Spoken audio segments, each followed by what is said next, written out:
The Home Tech Podcast is supported by you. To find out more, go to HomeTech.fm/support.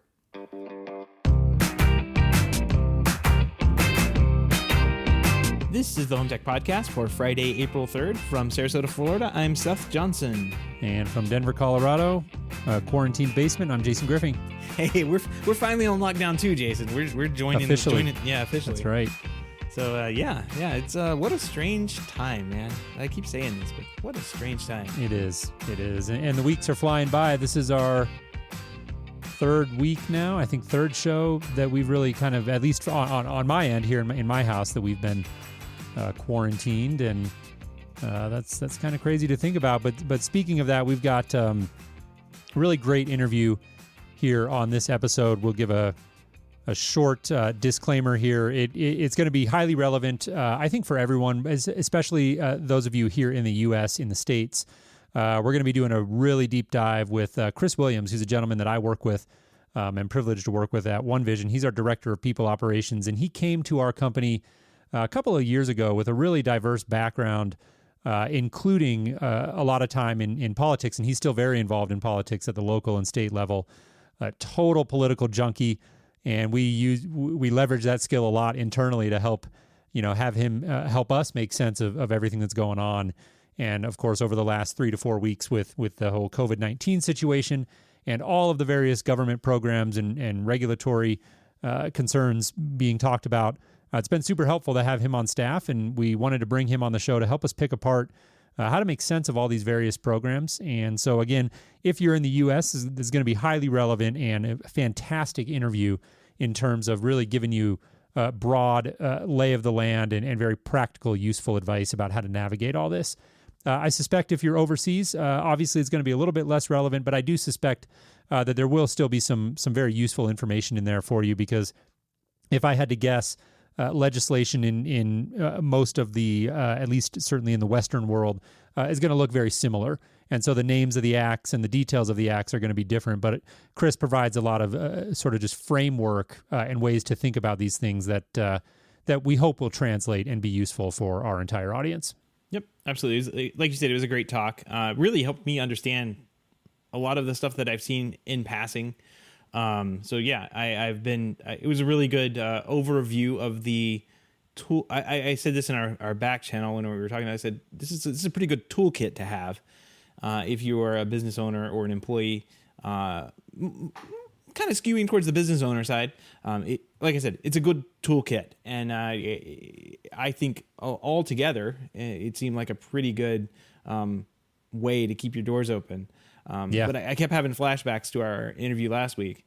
I think it was Chad Nichols, right? Yep. If he was bullish, and he, the first decision you have to make is that, you want to be in this business still when all this passes. And taking the opportunities, taking everything, taking the tools that are in front of you and to continue your business. That's all a big part of it. But you have to decide that you want to make that step first. And I thought, I kept flashing back to him and thinking all the things that he's done and that he's doing to keep his business open. So, yeah, absolutely. And, I think you said, it skews a little bit, the conversation and the legislation skews a little bit towards the business owner. But look, we're all in this together. And even if you're an employee, you're working, if you're listening to the show, you're most likely working in a small to medium-sized business, and having a good handle on what the things are that your business owner, the owner of your business, is having to think about is really beneficial to everybody. So we encourage you to stay tuned for that. We're going to keep our news segment this week pretty quick and get into the interview relatively quickly here again, Seth. But what do you say we jump into a couple of quick home tech headlines? Let's do it. AV Nation is working with a number of great organizations to produce not one, but 2 virtual conferences called Learn From Home events. And a little bit about these. These are really cool, Seth. I know it sounds like you guys at Blackwire are looking at this. I know we at OneVision are looking at ways that we can get involved. They've got a lot of great companies lined up for this. And again, there's going to be 2 of them. There's going to be a residential and a commercial event. We're going to talk about some of the details very quickly here on the residential side. The commercial event, if you operate in that space, is still being worked out, some of these details. But on the residential side, the quick bullet points here to know, it's a 2-day event. It's going to be on April 7th and April 8th. So that's coming right up by the time you're going to hear this episode. That'll be only a few days away. So be sure to keep a lookout for that. It's going to open with a keynote from Jeremy Burkhart, Origin Acoustics, very charismatic and dynamic speaker.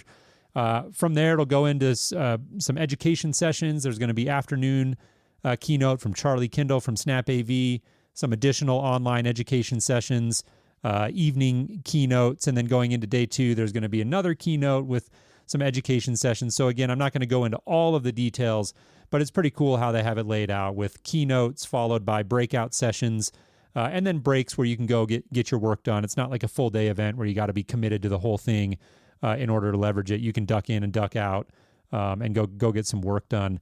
And I think this is going to be a great opportunity for anybody looking for ways to productively fill the time while things are still kind of stalled out here with COVID-19. Definitely go to avnation.tv and check this out. Yeah, it looks like I'm looking at some of the names in here. There's some HomeTech alum showing up for this thing. We've got That's right. Charlie Kendall in there. We've got Brad Hinsey, both oddly enough now working at Snap AV /Control4. So they're both in the same company there. And I saw Mitch Klein. We just had him on the show too from Z-Wave. Yep. So yeah, there's going to be a ton of industry insiders and people just sitting around talking.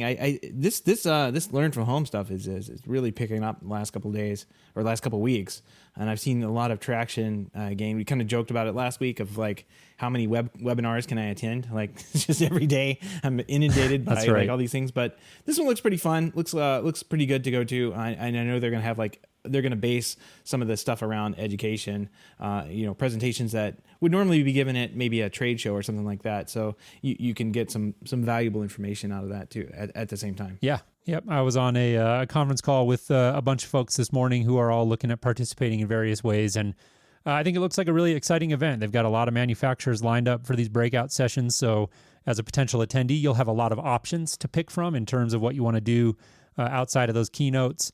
And again, definitely worth taking a look at. Head on over to our friends at avnation.tv and give it a look. Yep. Sony has announced that it will establish an intermediate holding company called Sony Electronics Corporation effective April 1st. The holding company will incorporate 3 businesses that comprise of its electronics products and solutions segment.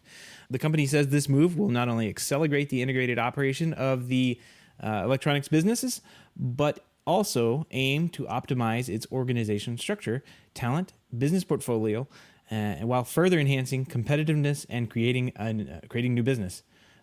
Interesting, some reorganization, and I think this has been coming for a while. I want to say I've heard of this, but it sounds like Sony could be coming back to us. Like it sounds like Sony's going to be nice here in the States to work with again. Yeah, they're as far as a product company, they're definitely a darling of the CI channel. I know a lot of people are huge fans of their TVs. I like what they've done with regards to their CI program. They recently put Jeff Goldstein back in the position of head of sales for the CIS channel. And Yep. I don't know Jeff well, but he's got a great reputation in the channel and a lot of experience previously at Sony. So excited to see what he's doing there and excited to see Sony doing this. Again, it's a bit hard with these massive conglomerate companies to really understand what moves like this mean for the average everyday news consumer in our channel. But good stuff to be aware of. And again, looks like Sony trying to position themselves to continue to do great things for the channel. Yeah. I don't know Jeff personally. I know some that were in the team. This was like when he was in charge, it was the golden age of like Sony. Like you wanted to go to their shows. Like they had these independent training shows that would pop up around the United States, and you'd really want to go to them. And then like after he was gone, it kind of like went down after that. So I do know that like everybody's excited that heard this news that Sony was going to kind of restructure and reorganize here in the States, and that Jeff would be back. I know that it got a bunch of play and people were excited to hear that. So I do want to mention like in the hub, Greg posted this today. I don't know if you saw this, but kind of tangentially related, Samsung is going to be stop producing LCD screens this year. So like end of an era, Jason. We've moved away from LEDs and we're moving on to the QLED. Of course, they still have those, and then I guess you got QLED and you've got OLED. So between those two, no more LEDs from Samsung as that vendor kind of scales away, and it's kind of big news. But then again, not unforeseen, right? Like LED technology is kind of long in the tooth. So I've only got one question on that, Seth. How are you going to fit a flat panel in your graveyard? I think I'll manage, right? I have a Samsung. I mean, technically I do already have a Samsung for the graveyard, but it's a plasma, and that's just never going to die. I'm never going to be able to bury it. So it's still in use, and it's a 720p plasma, and I still use that thing every day. There you go. It's still ticking. Yep. That's right. They don't make them like they used to. Not at all. All right. Well, that'll do it for our news. Again, a short news segment here. We wanted to preserve room for our interview, which is a pretty substantial one, so we'll get into that very shortly. All of the links and topics that we've discussed on our show here this week can be found in our show notes at HomeTech.fm/297. While you're there, don't forget to sign up for our weekly newsletter. We'll send you show reminders and other occasional updates about all the great things going on here in the world of home tech. Once again, that link is HomeTech.fm/297. Yep, and don't forget you can join us in the chat room live, starting usually on Wednesdays, starting at 7:30 p.m. Eastern. You can find out more at HomeTech.fm/live. All right, Seth. Well, without any further delay, let's go ahead and jump into our interview with Chris Williams. Hey, Chris, welcome to the show. How are you? Good. Thank you very much, guys. How are you? How are y'all doing? Yeah, we're doing well. We appreciate you coming on the show to join us. I've been telling Seth for the last couple of weeks that we've been working a lot with our partners, and you've really done a phenomenal job kind of leveraging your background to help us all make sense of this crazy landscape right now with regards specifically to the regulatory environment and government programs and things coming out. It's enough to make your head spin. So we're looking forward to jumping into this conversation and having you help us sort of pick this apart a little bit. Before we get into that, why don't you give our listeners just a quick high-level personal introduction, talk about your role at OneVision today, as well as some of your relevant background. Yeah, happy to do so. And for your listeners out there, you may already know this, but I work with Jason at OneVision Resources and have been there for just over 2 years now. I was brought into our company specifically to really help our company think about how we scale our operations. 2 years ago, we felt like we were really starting to figure out the magic formula for our company in terms of our business model.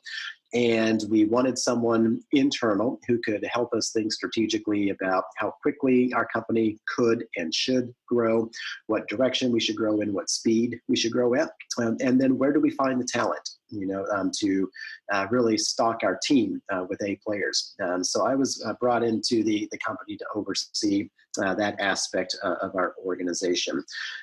As the days have gone by, my tenure has increased. I've slowly found myself also helping to manage the day-to-day operations of the company as well. For anyone out there in your audience who works with a startup or has done that in the past, everyone wears multiple hats, and that's the second hat that I get to wear, is helping with our day-to-day operations from a financial perspective, facilities perspective, etc.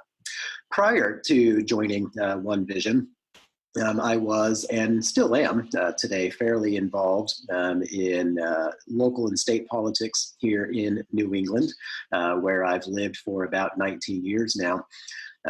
Specifically, I've worked in the state Senate offices, so I've been on that side of state legislatures helping to craft legislation impacting all sorts of business issues. But I've also been on the other side, helping. I served as the CEO for a pretty large business association in New Hampshire for 9 years, and in that role, I sat on the other side of the table, lobbying on business issues, whether it be wages or hours or work conditions or economic development, related issues that help attract more companies to New England. So thankfully, I'm a political junkie at heart. Otherwise, I would have hated my job for about 20 years. But thankfully, I'm one of those who landed in jobs throughout my career that aligned with my own personal interests. And that's very much the case here at OneVision as well. And as it relates to our topic du jour here, it's very helpful for me to have that sort of background because it helps me to really sort of cut through all of the white noise that's out there right now and focus on the legislation that's literally coming at us by the day out of Washington and out of our state legislatures, and really identify what's the important legislation, what are the important parts of these pieces of legislation to pay attention to, both from an employer perspective and an employee perspective, and then making sure not just our company but our industry, is adhering to what's coming out and paying attention to what's the most helpful parts of this assistance that's coming our way. So that's a short little background, an intro for you guys, and I'm happy to be here with you today. Thanks to the lockdown, I've got nothing else to do, so let's jump into it and let's talk some politics. Let's do it. Yeah. You talked about that signal to noise ratio, and we hope to get that. We hope to get that ratio up and have our listeners come away from this show really understanding, like you said, how to cut through some of that noise and figure out what's relevant to you. So a ton to cover. Let's jump right in. I know we wanted to start really with the CARES Act. This will go live today, the day that this show goes live. This act will go live. So to the extent that you can, I know these are big, meaty acts with a lot of different facets to them. But to the extent that you can, give us kind of the short version of what the CARES Act is, just in case anybody out there is listening and literally is like me, can't even keep a high level one differentiated from the other. What is the CARES Act? What's the 30,000-foot view on it? Yeah, so to start, there are a few different bills that have been passed out of Congress and signed into law. This is the one that employers really want to pay attention to. So in your audience today, if you are a business owner, a leader or a manager at a company, you are already probably very aware, or at least you've heard about the CARES Act. This is the one that Congress passed to help businesses retain as many employees as possible, and to help those same businesses also try to maintain their payroll as best as possible. All of us, have read the news stories. We've been online and we've seen the economic toll that the coronavirus is taking from a financial perspective. A lot of layoffs and furloughs happening, salary reductions. Congress is aware of this, and this is their attempt, or at least their first attempt, to try and stem the bleeding, so to speak. So the CARES Act, as you said, Jason, goes into effect today, April 3rd. And the biggest piece that employers really want to pay attention to is a component of the legislation referred to as the Paycheck Protection Program, or loosely known as the PPP or Triple P. This is the piece of the legislation that allows businesses all across the country, if you are fewer than 500 employees, you are eligible to apply for a loan that will allow you to keep paying your employees without having to furlough or lay them off at or very near the levels that you're currently paying them right now. Let me explain how that works a little bit if you'd like. So I'll use OneVision as an example here in this scenario. So OneVision, we are 43 employees, so we qualify as a company that's eligible to submit a loan application. And we can submit to our local bank that we do business with. We can go to that bank as of today, and we can fill out an application through that bank, and they will submit the loan application to their own internal review committee, and they can approve for us up to 2.5 times our monthly payroll. So what our bank will do is they'll say to me, all right, Chris, let's look at your payroll for 2019 and see what the average monthly payroll amounts to. And if our loan gets approved, then they can give us 2.5 times what that monthly payroll average is. And that will allow me to be able to continue paying payroll to all of our employees at OneVision for the space of 10 weeks. That's assuming about 2.5 months. Correct. I'm sorry, 2.5 months. Thank you. So that is a really great opportunity for a company like ours or any other company out there who might be thinking, gosh, I don't know how my cash flow is going to let me get through the next month or the next 2 months. This is a temporary reprieve that any company under 500 employees can apply for. So let me pause there, Jason and Seth, and give you guys an opportunity to respond to that or ask questions. Yeah. So it's a loan. So this is something as a business owner, I would have to, like, say, pretend I owned a integration business and I had a couple employees. I would look at the payroll that we had for 2019, like you said. The bank would figure out what that is, like 2.5 times, and you could qualify for that. So you'll have to pay a percentage of that back as well for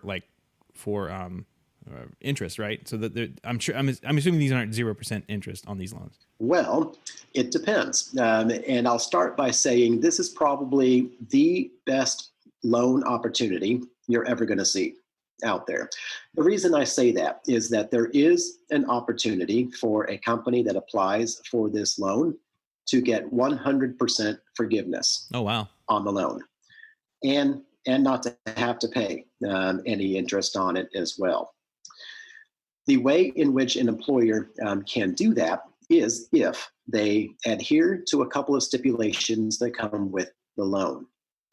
If they maintain their employee base at 90% of their staff levels of when they applied for the loan, and as long as they don't reduce salaries more than 25%, they would be able to qualify for 100% loan forgiveness.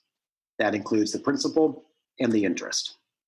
So that is an extraordinary opportunity that literally comes once in a lifetime.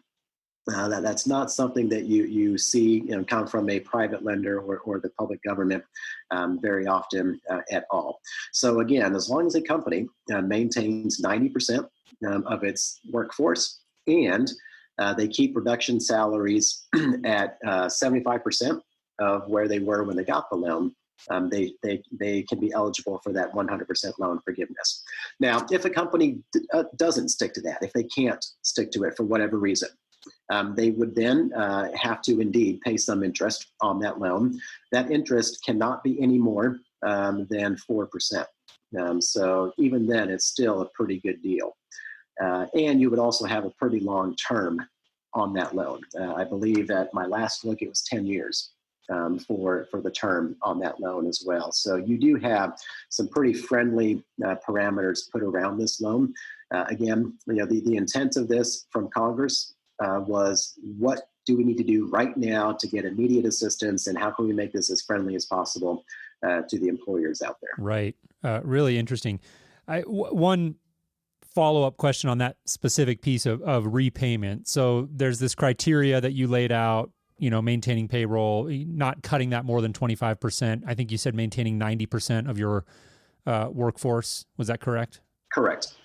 So you have these criteria. The first thing that comes to my mind, if I'm an integrator or any small business owner for that matter, is, okay, is it like a cliff? Like if I cut my payroll by 26%, do I go from not having to pay it back at all the way out to full repayment, still under generous terms?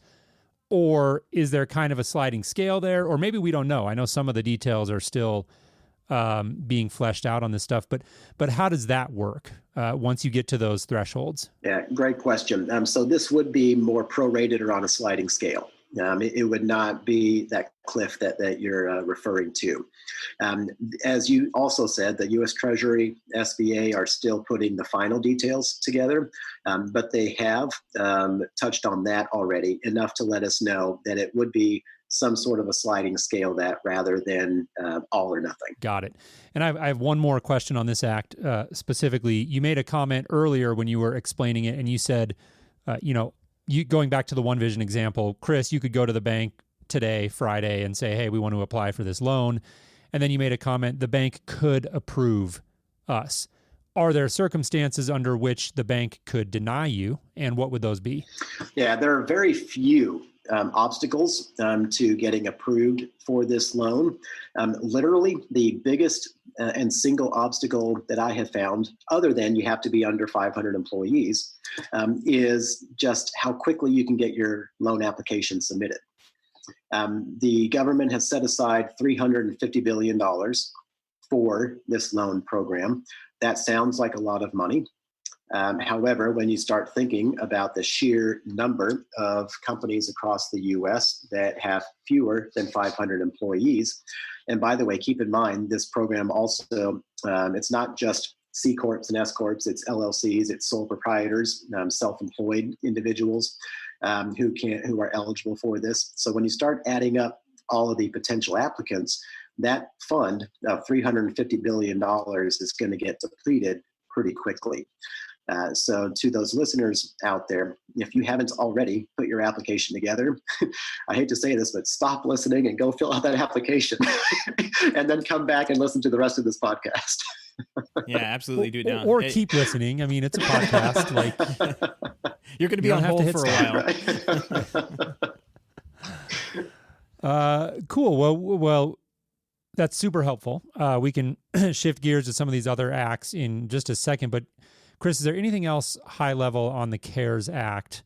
Again, I know there's probably a million different ways you could look at this thing and pick it apart, but from a high level, is there anything else you feel like is a really critical takeaway for a business owner or even an employee for that matter? Yeah, if you're listening to this or you've been reading about this program and you're thinking, man, I just laid off, 3 employees last week or, last month, you can still qualify for this loan program and still get your loan forgiven. This law allows specifically for anyone that you laid off or furloughed on or after February 15th. You can rehire that person if they were laid off. If they're furloughed, you can bring them back onto the payroll. And by doing so, that gives you the opportunity to not only get the loan, but also get that loan forgiven at the end of the term. So that's an important thing that I want to make sure your listeners are aware of. If they're sitting there thinking, "Man, this sounds great. Too bad I didn't know about this, 3 weeks ago when I laid off three employees." Yeah, and from what I understand, I don't know if it's part of this. I don't think it's part of this. There are some enhanced, and maybe we're going to talk about those. There's some enhanced unemployment. They've basically ramped up unemployment in for this as well. To get, I think they doubled how much whatever you could get back, plus added a flat rate of $600 on top of it. So they've done everything they can. They've thrown everything at it that they can, and as their first try goes. But I think we're probably going to see more of this stuff come out and get refined over time too. Yeah. I suspect toward the end of this podcast, if we have time, we might touch specifically on what you just brought up, which is the federal boost to state unemployment benefits. So we can touch on that in a few minutes a little bit more. But to your other point that you just made, I also think that this is sort of an opening salvo by the government. I expect we're going to see a fourth, fifth, and sixth piece of legislation coming out of Congress over the coming weeks and months as the economic fallout continues to take shape. Well, let's talk about, we talked about the CARES Act, and that comes out today, Friday. There's one that hits tomorrow, that on April the 2nd. I guess that's tomorrow as we record this. And that's the Family First Act. Go ahead and let's talk a little bit about that and what specifically that is about. Yeah, so as we were just talking a few minutes ago, the CARES Act, which we just finished, that goes into effect today, the day that this podcast is airing. The Families First Act is actually went into effect yesterday for those people who are just now listening to this. So April 2nd is when the Families First Act went into effect. If you were to say the CARES Act, is all about helping businesses be able to maintain their payroll and their staff, the Families First Act is all about the employee, really giving them a safety net or an opportunity to take care of themselves, take care of their family, and not have to suffer too much from the financial fallout. So let me break apart the Families First Act into 2 different pieces. The first piece covers 2 weeks of sick leave. So let's say tomorrow I get sick with COVID, or a member of my household gets sick. The first component of this bill allows me to take up to 2 weeks of sick leave to take care of myself or take care of someone in my household and still get regular pay for those 2 weeks. So I can take those 2 weeks and I can go home and do what I need to do with the assurance that I'm not going to have to go for 2 weeks without pay. That's a really big change across the country. Some companies have really good sick leave programs. Many don't have sick programs at all. So this is an opportunity for everyone to be on an equal playing field when it comes to taking care of themselves or taking care of someone in their household if they are sick with COVID or they're in a lockdown, a community that's been shut down, or a stay-at-home order has been issued. They can use sick leave now and get paid for it for those 2 weeks. The second component, and by the way, we'll come back because there's some more details on that first component, but I'm just going to touch high level for now. The second component is all about, well, what happens if you are sick for more than 2 weeks? Or you need to take care of someone in your household for more than just 2 weeks. So the second component to this legislation basically extends what's known as the Family Medical Leave Act, or the FMLA. Typically, the FMLA doesn't apply, to small businesses that are fewer than 50 employees. This changes that temporarily. For the rest of this year, all of us are now subject to the FMLA.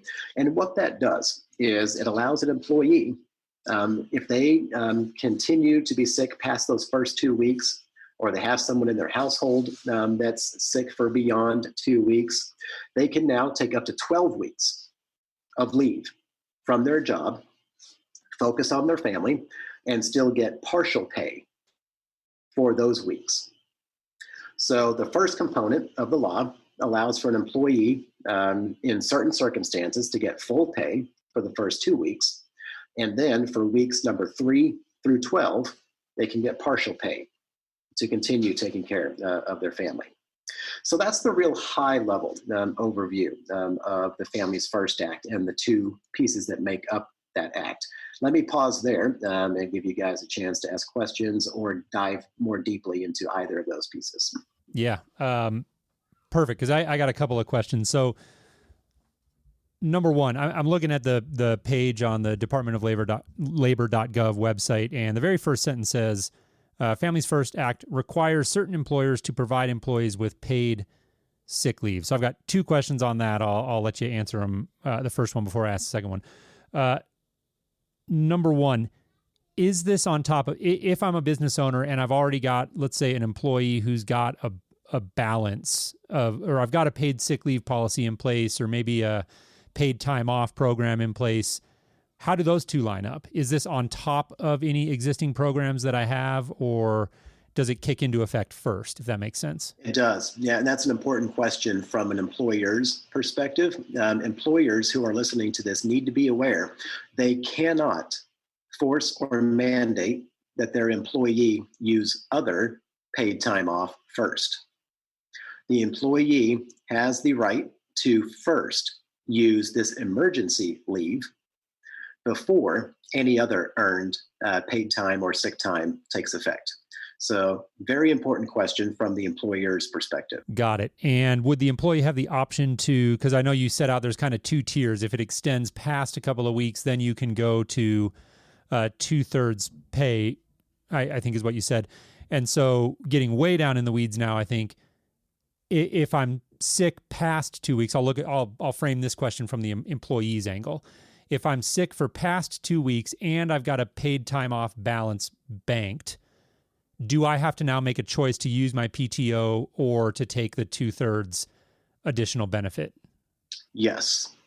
Okay. So, and as the employee, I have the ability to make that choice. That's right. Gotcha. Thank you for clarifying that. And my second question, zooming way up, and again, very high level, just to make sure that we're all understanding this correctly. Again, going back to that language, it requires employers to provide employees with this leave. So employers are writing the check for this. That's right. Correct. This is just a requirement on the employer, and the employer has to bear the burden of that financially. The short answer is yes. The longer answer is that the employer will get reimbursed for his or her expenses so when they're covering the cost of those wages for that sick leave for the first 2 weeks or for the extended leave, they will get reimbursed by the government for that. For the first 2 weeks of sick leave, that reimbursement, comes from payroll taxes. So you can apply a credit for whatever you paid to that employee against your payroll taxes. And then if that same employee needs to take more time off for weeks 3 through 12, whatever you paid the employee for those weeks can be applied as a credit against your Social Security taxes that the employer pays on behalf of that employee. And you can do that reimbursement on a quarterly basis. So at most or at worst, an employer would have to front or float the costs of providing support to that employee for up to 3 to 4 months. And before they can apply for that credit and get the reimbursement from the government. So Seth, the idea behind that simply is to try and really minimize the impact on employers while still maximizing protection for the employee. This one sounds a little more complicated than just a straight loan that you can be forgiven for. It's government, Seth. It's always complicated. Yeah. And I'm sitting over here scratching my head. I'm like, I don't think I've ever worked for a place that had paid sick leave. So this would be a new to a lot of employees that would be listening to us as well. Most integrators that I have worked for if you were sick 2 weeks, you may not have a job when you came back. Is the way they worked here. Yeah. Very interesting stuff. I really don't have very much to add onto this other than this seems like a pretty good benefit for employee protection while this is going on. If you are an employer, you obviously possibly have access to the loan application things we were talking about. In conjunction with this could be pretty helpful as an overall program for the next couple of months. Yeah, absolutely. Let me touch on a couple things. If I'm an employee listening to this, a few things that an employee should be thinking about. Number one, you can qualify for this if you live in a city or a state where a stay-at-home order has been issued and you have to stay at home and you cannot work from home, then you qualify for support from this. If you are sick and you are showing symptoms of COVID and you are in the process of getting tested for it, you qualify for this program. If you have a child whose school has been shut down and you're therefore having to remain at home to take care of them and your work can't be done from home, then you qualify for this program. If you're taking care of someone who's sick and getting tested for COVID, you qualify. So again, this is a really big help for employees in terms of getting some support. Now, there are a couple things to keep in mind. Each of those things that I just shared with you, some of them qualify you for full pay during those first 2 weeks. Some of them qualify you for partial pay during those first 2 weeks. For example, if you yourself are sick and getting tested, or you're on lockdown and can't work from home, then you get the full pay. If you're simply taking care of a child whose school is shut down, then you would get partial pay in that sort of circumstance. So if you're an employee out there, you might just want to look this legislation up, go online and Google it just to make sure you know what your specific case is and what that qualifies you for. And then finally, if you're a business owner, a few things for you to keep in mind. Number one, this is mandatory. It's not optional. So don't ignore this law thinking that it doesn't apply to you. This is mandatory for all businesses. So make sure that you're paying attention to it. Make sure that your CPA or bookkeeper is aware of it and that they're following it to the guidelines that are established. Number two, you need to make sure you share this with your employees. You can't ignore it yourself, nor can you sort of hide it from your employees. It's required that you share this to them. In a typical setting, the Department of Labor would give us all a poster that we would display, in our lunchroom or our lobby. But we're all working from home these days. So I recommend that you send this out as an email, or if you are on an internal workspace platform like Slack, or Google Hangouts or something like that, share it out to your employees that way. That way you're making sure that you're adhering to the law. Again, you will get reimbursed. I know a lot of employers might be thinking, man, why is the government putting this on my shoulders? You will get reimbursed. You'll just have to float those expenses for up to 3 months. And then lastly, I'll just say, there is the possibility for you to get an exemption from this. If you're thinking, man, I'm only 3 employees, and if even one of my employees, gets sick and files for this, I'm up a creek with no help. There is an opportunity for you to file an exemption so that you don't have to follow this. However, and I'll warn you up front, that process for getting the exemption is not an easy one. So you will have to put some real effort into it. It's not like just going online and clicking a few buttons and bammo, you're exempted. You will have to put some work into it through the Department of Labor. I do have one quick question, because you mentioned lockdowns a couple of times as being part of the criteria for this. Here in Florida, we just magically had a lockdown put on top of us today. So I guess that would trigger that aspect of it. But we've been hearing this word in our field it's been going around that we're all essential employees. We're all essential to the economy. So how do those two words, lockdown and being essential, whatever that means, play together in this situation? So in this situation, I think what you're asking is, let's pretend that for this conversation that we are an essential business, the 3 of us. The state's on lockdown. We're essential, and now we're on lockdown. Yeah. Yeah, and let's say, Seth, you're the business owner and I'm your employee. And let's say tomorrow I get sick and I say to you, I'm going in, I've got all the symptoms, I'm getting tested.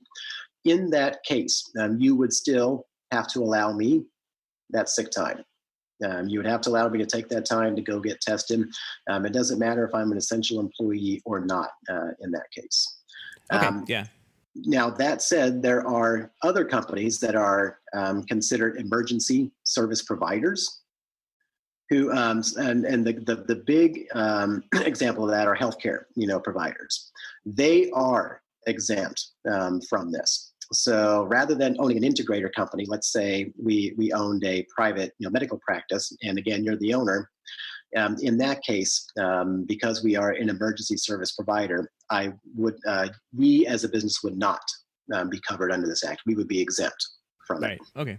And that makes complete sense. I mean, that the goal of this is to remove workers from the workforce who need to stay home, get some rest, and actually recover from what, by all accounts, can be a pretty nasty bug if you do get like the 2-week version of it.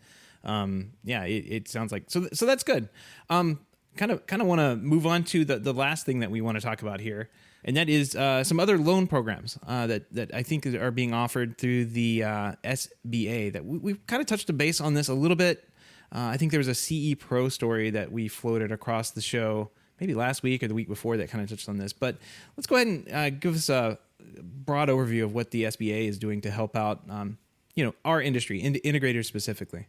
So there are a couple of other things, and just tell me if this is what you're thinking about or not. The first one is what's known as EIDL, or Economic Injury Disaster Loans. These are special loans that have been expanded under the CARES Act and other pieces of legislation. And these are, I sort of think of them as smaller opportunities or extra opportunities, aside from the Paycheck Protection Program, or the PPP, that we spent a lot of time talking about already. When it comes to an EIDL loan, there are a few things to keep in mind. Number one, if you're a business with under 500 employees, you can apply for this. So that's a lot of us out there, a lot of integrators, right off the bat, we are eligible to apply for an EIDL. And by the way, you can also be a sole proprietorship and apply for an EIDL. You don't have to be a S Corp or a C Corp or even an LLC. Under that program, the maximum loan that you can take out is only $2 million. So just a minute ago, I said this is sort of one of those smaller add-on type programs that's out there. The maximum for this loan is $2 million. It's also pretty different from the PPP. The PPP, as I said earlier, is like a once in a lifetime opportunity where you can get the entire loan, the principal and the interest forgiven. That's not the case for an EIDL loan. There is an interest rate attached to it. That is 3.75% for those who are interested, or like me, just a real nerd for this sort of stuff. And then the term of the loan can be up to 30 years for one of these loans. So if you're thinking about this sort of a smaller loan, again, if you're under 500 employees, you can apply for this. And again, there will be a low interest rate attached to it. You have up to 30 years for the term. What's really neat about this one is that the first payment on this kind of a loan isn't scheduled until a full year after the origination of the loan. So again, you can go a full year before you have to make your first payment on it. What's also nice about that sort of a loan, Seth, is that it can be used for any operating expenses that you would have otherwise been able to cover in a normal situation. So an important distinction on this one compared to the PPP is that the PPP loan has to be used for payroll, office rent, mortgage interest payments, or utilities. The EIDL loan can be used for any of those plus other operating expenses that you might have. There really are very few limits on what you can use this loan for. Another important point, though, to make is that this loan cannot be forgiven. So the PPP, again, very special case. It can be forgiven. This one cannot be. And it also has a personal guarantee attached to it or required. So if you're the principal of the company, you would have to put a personal guarantee on the loan if your loan is more than $200,000. If it's under $200,000, you wouldn't have to worry about that. But most people that are going to apply for this sort of a loan are probably going to be applying for more than $200K. One more thing that's neat about this one is that if you do apply for it, you can get an immediate advance from the loan of up to $10,000. And that $10,000 will land in your bank account within 2 to 3 days. So you can apply, let's say hypothetically, you apply for $1 million and you also say to the SBA, I really need access to $10,000 of that loan right away. While they are processing your loan, provided everything looks good, they will immediately advance you $10,000 just to sort of hold you over for a couple of days until the rest of the loan gets approved. Let me pause there. I've been talking a lot here without you guys getting a chance to interrupt me there. So let me pause on that one to give you guys a chance to respond or ask questions of it. Yeah. No, you're good. I think you've covered. You answered my one question that I had, which was that loan advance. I was curious about that, so that's good to know. I think my only question is kind of just a follow-up to keep us going down this path, because I'm looking at the SBA.gov website, and they've got several sort of broad headings listed under the COVID-19 business guidance and loan resources. So number one, they've got the Paycheck Protection Program, which I find a little bit confusing because that's a CARES thing. So I'm curious why it's showing up in both. What's the relationship there? Sure. So the Paycheck Protection Program, the PPP, you go to your local bank in order to apply for it, and they're the ones who actually review and approve it. However, this is still administered under the umbrella of the Small Business Administration, or the SBA. Technically, for my fellow nerds out there, it's the PPP allows for what's known as a 7A loan. And again, now I'm really just getting policy wonkish on you, but it's a 7A loan under the umbrella of the SBA, which is why you would see it on this website, even though you go to your local bank to apply for it and get approval. Got it. Thank you for that. And then really quickly, because we are bumping up against our time here, but I also see a couple of other headings on this page. There's an SBA debt relief as well as an SBA Express bridge loan. Can you touch very briefly on what those are? Yeah. So the debt relief is basically, this is an expansion, a temporary expansion of the SBA relief programs. What it does is, and again, this relates to 7A loans. So again, just a minute ago, I got all nerdy on you and said there's this thing called 7A loans, and that's what the PPP allows you to do. So the debt relief specifically pertains to what is known as a 7A loan. And basically, for any current loans that someone has out there, if someone already had a 7A loan before the PPP was passed, then the government will cover the principal and the interest of that loan for 6 months. So let's say a year ago, I had applied for a 7A loan, not having any idea that COVID was coming down the pipe. The government says, for 6 months, we will cover your principal and interest.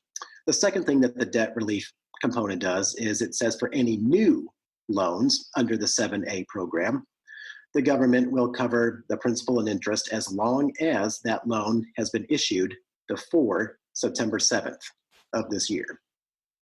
So when we talk about debt relief, that's really what it's pertaining to. It's not something that you have to apply to get a special protection under that program. It's automatically in place for anyone who already had a loan or who gets approved for a new one before September 7th. Got it. Thank you for clarifying that. And then the, forgive me if you touched on this and I just missed it, the bridge loan.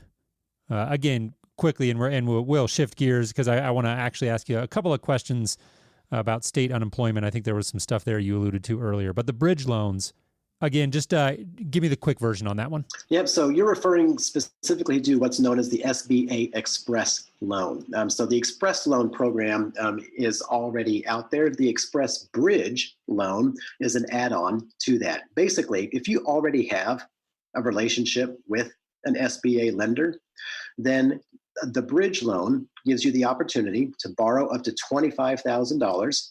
So it's a very, very small loan. Think of it like a micro loan. And it's really intended for really quick and small hits that a small business might encounter at this time. There's a super fast turnaround on that sort of a loan. That's why it's called Express. Literally within 2 to 3 days, you can get approval and get that money into your account. A really good example of when you might want to apply for that sort of a loan, going back to our EIDL loans that we talked about just a minute ago. So let's say you applied for an EIDL loan of $2 million. You can get that $10,000 grant, or $10,000 advance from the EIDL, but let's say $10,000 isn't enough for you for those 2 or 3 days that you're waiting to get approval. Then you can also apply for this Express Bridge loan for another $25,000. So you can get that advance of $10,000 under the EIDL, and then you can say, oh, let's also set up an Express Bridge loan for $25,000, and now you've got yourself $35,000 to hold you over for a few days until you get approved for the larger EIDL. Got it. So lots of resources available. Definitely really appreciate you helping us pick that apart. This has given me a much better understanding of the various programs and landscape and how to make sense of it all. As we conclude our time here, again, Chris, you alluded earlier to this, so some of the complexities around navigating state unemployment and all of that. We've spent, I'd say, a fair portion of our time looking at things from the business owner's perspective. If I'm an employee, what are some things that I should be thinking about with regards to my state unemployment program? Yeah, thank you for asking and ending on that, because I think that's an important one for a lot of listeners who might find themselves facing a furlough or a layoff. First things first, if you're an employee, keep in mind that every state is different. So you really need to think about what state you live in and look up the Department of Unemployment Insurance for your state that you live in order to get your specific benefits as they relate to your state's unemployment. Beyond that, though, there are a few things that all of us have in common. Number one, every unemployment department in the country is getting slammed right now. In normal circumstances, anyone would easily be able to call or go online to their state unemployment office and they would have no problem filing for benefits. That's not the case. In fact, anyone who's read the New York Times over the past couple of days will have seen articles about this. So understand that every state unemployment office is getting slammed. The reason I'm sharing that with you is that if you're going to apply online, I would highly recommend that you try to do it online rather than calling, and make sure that you go online super early in the morning. So think before 7 a.m. or after 10 p.m. When the traffic to that website will be a little easier. If you do have to do a phone call instead of applying online, and the reason you might have to do that is because you've got a unique situation of some kind, just be prepared to hit that redial button quite a few times. Or just be prepared to keep it on hold and put it on speakerphone and put some Netflix on while you're waiting. And then finally, really important too, be aware that when you get approved, your first payment is likely going to be backed up quite a bit. In normal circumstances, if someone gets approved for unemployment, they can get their first check within 21 days. A lot of states are saying you can expect double that amount of time before you get your first check. So it's great to know that the unemployment is there. However, you're going to want to keep in mind, how are you going to get by, for those 3 to 4 weeks before you see your first check, if not more than 3 to 4 weeks. And finally, I'll just end on a bit of good news. I know that's a little somber to digest, but the good news is that the federal government is issuing an additional $600 on top of whatever your state unemployment benefits are. So if you live in Georgia and your unemployment is $350 a week, you can expect another $600 on top of that from the federal government. And I think they made it a little more robust too, where I was reading somewhere that say you qualified for $20,000 in the past, you'd be $40,000 now. I think they doubled it or something like that. I'm not sure about that. That might be a state-by-state case basis, but I will, could be, yeah. I will confess from a federal perspective, I'm not aware of that. And it simply might just be that. It might just be I'm not aware of it, and it somehow slipped off my radar amongst everything else I was tracking. There's so much going on right now. In between, like having to worry about where you're going to buy your next bottle of hand sanitizer, and whether your job is going to be there, or whether you're going to be able to keep your employees, the salaries coming in for your employees. Like, there's so much going on. I can see how anyone, this is all really hard to keep up with. So I'm thankful that we have somebody here to come in and explain us to this. And keep in mind, we've talked about this. This is just for the United States. Like, there are other countries all over the world that are experiencing something like this and having different types of programs put in. So, I mean, we're an international podcast. Obviously, the guys that are overseas are going to be like, yeah, we're doing something a little bit different over here that sounds like that as well. So it is and of course we get all of that news and information in. It goes in my brain and then gets swirled around, and then I can't keep up with it anymore. I'm just going to go, like you said, go watch Netflix. We can all agree that the Tiger King is probably the most absurd thing that anybody has ever seen. I think that's pretty much where we're going to have to stay. So, but Chris, thanks so much for taking your time to break that down for us all. This has been very informative for us. Thank you, Seth. I love doing this. As Jason knows, I'm a junkie for this sort of stuff. So I was happy to do it. Thank you for the opportunity, and I'll look forward to talking to you guys again soon. Awesome. Thanks, Chris. All right. Well, again, great conversation with Chris. I really enjoyed, I have so many things that I follow, and government legislation is not one of them. And it was really helpful for me to be able to speak with somebody, because you go and you try to read the news articles or the government websites, and you can get all of the information, but being able to sort of apply that information to your specific situation or your specific industry can be a real challenge. And I enjoyed the way Chris was able to help us kind of break that down and make that advice, make that legislation a little bit more approachable. Yeah, well, I think I found a new friend. So after we had the interview, we were talking, and we were like, "Hey, I don't know. We were trying to figure out what I was looking at for the calculations for the amounts of unemployment." I'm like, I know I read this somewhere. I know I heard this somewhere. I got to find it, and I've already found it. But I had to go to the text of the bill to find it. So I'm just going to send him that with the page number and say, "Chris, check this out." And I'm sure he's going to geek out on that. So it should be fun. Got it. Yeah, and clarify really quickly, actually, because I know we kind of left a loose end there in the interview. The text in the legislation, what'd you find? Well, I'm just skimming it, but it looks like they did extend the weekly benefits, like for the amount up to 39 weeks is what it says. So I think that's been extended more than it was before. And I there's another, like, this is really hard to read and parse through because it's like D, and then it's got a bullet point that's number 1 in subsection B, and then A with an I, little I next to it. Like, it's really hard to read. So as I'm going through it, I'm trying to skim it and read it, but it's all referencing other stuff. So I'm going to give that homework back to Chris, and maybe he can check it out. He'll be all over that. Yep. Trust me. All right, cool. Well, again, that'll do it for our interview. Moving on here, pick of the week. A little bit of levity is always good in situations like this, and we are recording this on Wednesday, April 1st.